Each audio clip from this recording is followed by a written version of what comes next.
Bienvenue sur Contrepoint pour cette émission géopolitique. Alors je voudrais avec vous aborder cette semaine la question de l'impôt, la question de la révolte fiscale et les rapports entre impôt et puissance. Il y a quelques années, c'était à l'été 2018, j'avais réalisé avec un de mes collègues et amis, Victor Fouquet, une série d'été qui était consacrée à la révolte fiscale qui a donné lieu ensuite à une publication, c'était aux éditions Kalman-Levy.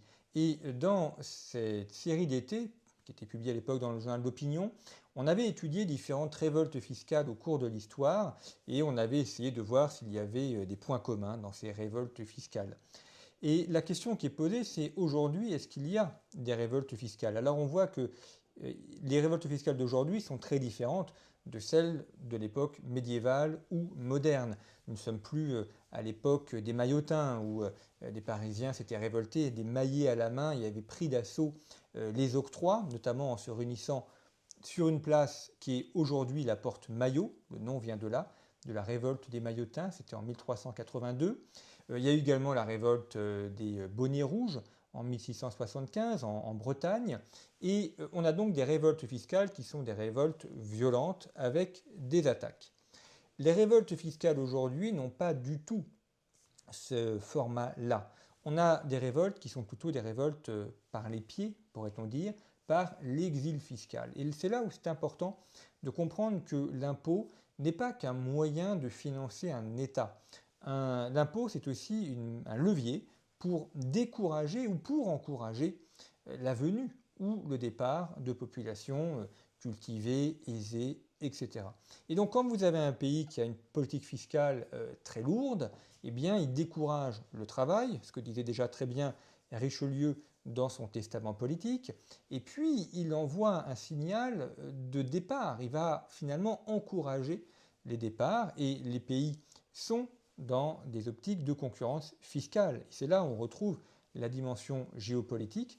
La géopolitique, c'est l'étude des rapports de force dans l'espace. Ce n'est pas uniquement les questions de relations internationales. Et donc la fiscalité, c'est bien des rapports de force qui se concrétisent dans des espaces différents. Donc la France est en concurrence avec ses voisins, Belgique, Suisse, Luxembourg évidemment, mais aussi Espagne ou Italie. On a eu les années passées beaucoup de retraités français qui sont partis au Portugal parce qu'il y avait des facilités fiscales qui étaient proposées par le gouvernement portugais. Et on voit aujourd'hui à Lisbonne, à Porto, de nombreux Français qui sont installés, qui ont pu avoir des logements, des maisons, des appartements pour des prix inférieurs au prix français, un climat plus ensoleillé, et puis un cadre de vie agréable, le tout pour être à peine 2 heures de vol de la France.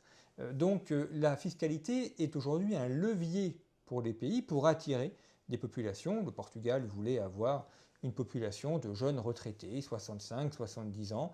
On est encore en forme à ce moment-là, donc ça ne pèse pas trop sur les hôpitaux, et des populations qui avaient un fort pouvoir d'achat et qui ont pu ainsi consommer au Portugal comme une manière de richesse.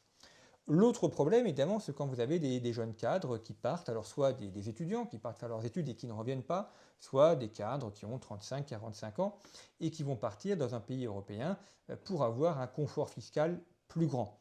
Alors il est tout à fait normal que des Français quittent la France et aillent travailler dans d'autres pays, c'est partie évidemment de la liberté humaine de circulation et de vouloir avoir des expériences à l'international, donc il n'y a rien de problématique en cela. Le problème, évidemment, c'est quand ces départs ponctuels et isolés deviennent un véritable fait de société et font qu'il y a de plus en plus de départs, ou du moins qu'il y a de plus en plus de volonté de partir. Et là, ça devient évidemment problématique. On le voit notamment avec l'Italie.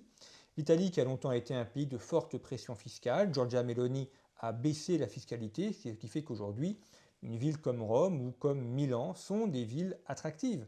Et là aussi, on est finalement assez proche de la France. On peut très bien habiter et vivre à Rome ou à Milan et ensuite venir régulièrement en France. Donc ce n'est pas que la Suisse, ce n'est pas que la Belgique.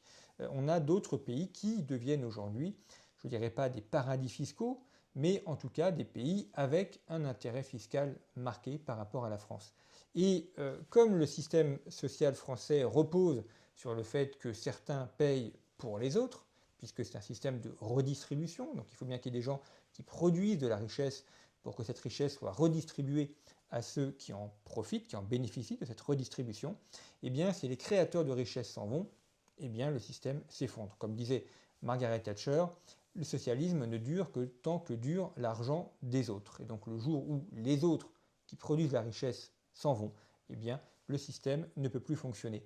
Donc dans le débat fiscal qui est en cours aujourd'hui, trop souvent on réduit ça aux questions purement de financement de l'État, de ses dépenses régaliennes ou sociales, et on oublie la dimension de puissance, on oublie la dimension d'attractivité. Il n'y a pas que les entreprises qui se délocalisent, il y a aussi les personnes qui peuvent se délocaliser. C'est donc un enjeu de puissance, c'est un enjeu de liberté bien évidemment. Alors liberté personnelle des gens qui peuvent tout à fait se déplacer, c'est leur droit, mais on voit bien qu'un pays ne peut pas conserver son rang et sa puissance si toutes les personnes cultivées, créatrices, entreprenantes, eh bien, sont incitées à partir dans les pays voisins et à faire profiter de leur qualité aux voisins et non pas à leur pays d'origine.